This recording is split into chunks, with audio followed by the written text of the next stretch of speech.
ایک بات اور ایک حدیث آپ کی خدمت میں اور عرض کر دوں، ہمارا اہل بیت علیہ السلام سے تعلق ہے کیا؟ یعنی ہمارا فریضہ کیا ہے اہل بیت علیہ السلام کی ولایت کے عوض؟ تو جو فریضہ ہے اسے بہت ساری احادیث میں بیان کیا گیا ہے، انکلوڈنگ دس حدیث، جس میں مولا کائنات یہ فرماتے ہیں کہ اسعد الناس، اسعد کہتے ہیں سعادت ترین شخص کو، جو سعادت مند ترین شخص ہو، اسعد الناس، سب سے کامیاب ترین شخص کون ہے؟ امام نے 5 صفت بیان کی اہل بیت علیہ السلام سے متعلق، یعنی تمہاری کیا ذمہ داری ہے ہمارے متعلق، اگر ان 5 ذمہ داریوں کو تم پورا کر لو کہ تم کامیاب ترین ہو۔ من عرف فضلنا، پہلے تو فرمایا کہ سب سے کامیاب ترین وہ ہے جس کی پہلی منزل ہے ہمارے فضائل کو پہچانتا ہو۔ ظاہر ہے فضائل ہی کو نہیں پہچانتے ہوں گے تو پھر کہاں سے محبت کر پائیں گے اہل بیت اطہار علیہ السلام سے، اور کہاں سے اس معرفت کو ایجاد کر پائیں گے؟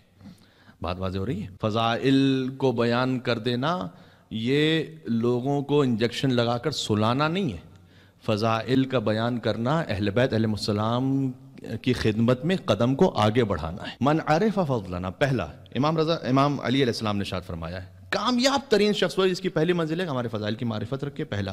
دوسرا وَأَخْلَصَ حُبَّنَا، ہماری محبت میں خالص ہو، دوسری منزل، ملاوٹ نہ ہو۔ ایک حدیث آپ نے سن رکھی ہے من غش فلیس منا، ہم اسلامیات کی کتاب میں سن ٹیکسٹ بورڈ میں یہ حدیث پڑھائی جاتی ہے کہ جو ملاوٹ کرے وہ ہم میں سے نہیں ہے، لیکن ایک اور حدیث ہے من غشنا فلیس منا، جو ہم اہل بیت میں ملاوٹ کرے وہ بھی ہم میں سے نہیں ہے۔ آپ اہل بیت علیہ السلام کے القاب، اہل بیت علیہ السلام کے فضائل وہ غیر اہل بیت کو نہ دیجیے، یہ ہے اگر آپ نے ملانا شروع کر دیا ہے اہل بیت کے فضائل میں ملاوٹ۔ اور خالص محبت کیجیے، یعنی یہ نہ ہو کہ جب میں کسی مشکل میں ہوں تو میں آؤں اور آ کر اپنا گال پیٹتے ہوئے کہوں یا وجیہا عند اللہ اشفع لنا عند اللہ۔ وہ جمکران کا جو واقعہ معروف ہے کہ ایک شخص امام سے، بہرحال اس کی قربت تھی، تو امام سے جب ملاقات ہوئی اس کی تو اس نے امام سے کہا کہ مولا یہ اتنے ہزاروں چاہنے والے آپ کے آئے ہوئے ہیں تو آپ کیوں نہیں ظہور فرماتے؟ امام ساتھ ساتھ چلتے رہے، کہا ٹھیک ہے ہر ایک سے تم پوچھو کہ تم کیوں آئے ہو یہاں پر۔ تو کسی نے کہا کہ میرا بیٹا مریض ہے اس لیے آئے ہوں امام سے دعا کرنے، کسی نے کہا کہ میری نوکری نہیں ہے، کسی نے کہا کہ میری شادی ہونے والی، کسی نے یہ کہا، کسی نے وہ کہا۔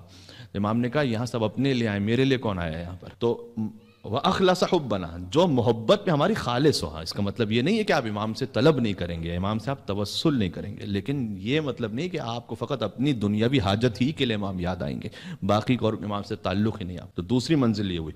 مولا کائنات نے کیا فرمایا؟ کامیاب ترین شخص وہ ہے کہ جو پہلے ہمارے فضائل کی معرفت حاصل کرے، دوسرا یہ کہ ہماری محبت میں مخلص ہو، وَتَقَرَّبَنَا إِلَى اللَّهِ، اور ہماری قربت اختیار کرے اللہ تک پہنچنے کے لیے، یعنی ہمیں وسیلہ قرار دے۔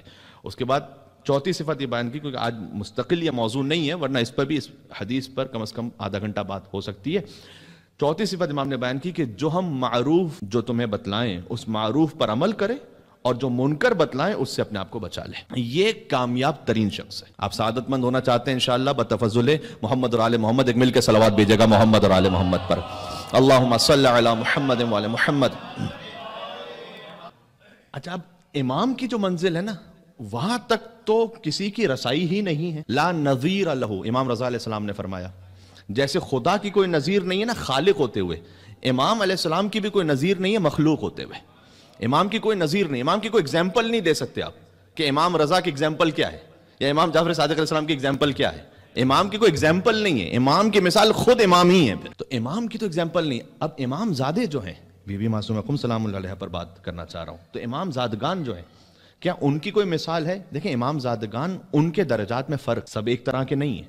ائمہ علیہ السلام تو کلنا نور واحد ہے، اولنا محمد، اوسطنا محمد، آخرنا محمد، کلنا محمد، لیکن امام زادگان کے درجات ان میں فرق ہے۔ اور بعض امام زادگان ایسے ہیں کہ جن کی زیارت خود امام علیہ السلام نے تعلیم فرمائی ہے، یعنی خود حجت خدا سے زیارت تعلیم ہوئی ہے کہ جب تم ہمارے فلاں فرزند کے روضے پہ جاؤ یا ان کی قبر پہ جاؤ تو یہ زیارت پڑھو۔ یہ فقط 3 امام زادگان ہیں، آپ کو پتہ ہے، ایک حسین کے علمدار ابو الفضل عباس، پھر ہم شکل پیمبر حضرت علی اکبر، اور بی بی معصومہ سلام اللہ علیہ۔ لہذا شیخ عباس قمی نے واضح طور پر یہ لکھا ہے کہ بی بی معصومہ سلام اللہ علیہ کا جو مقام ہے وہ امام موسیٰ کاظم کی اولادوں میں سوائے امام رضا علیہ السلام کے اور اس کے بعد کوئی اس مقام تک پہنچتا نہیں ہے جہاں بی بی معصومہ سلام اللہ علیہ ہیں۔ امام موسیٰ کاظم علیہ السلام کی 20 بیٹیاں ہیں۔ تذکرۃ الخواص میں سبط ابن جوزی نے 20 بیٹیاں لکھی ہیں، جبکہ شیخ مفید نے 18 بیٹے اور 17 بیٹیاں لکھی ہیں۔ تو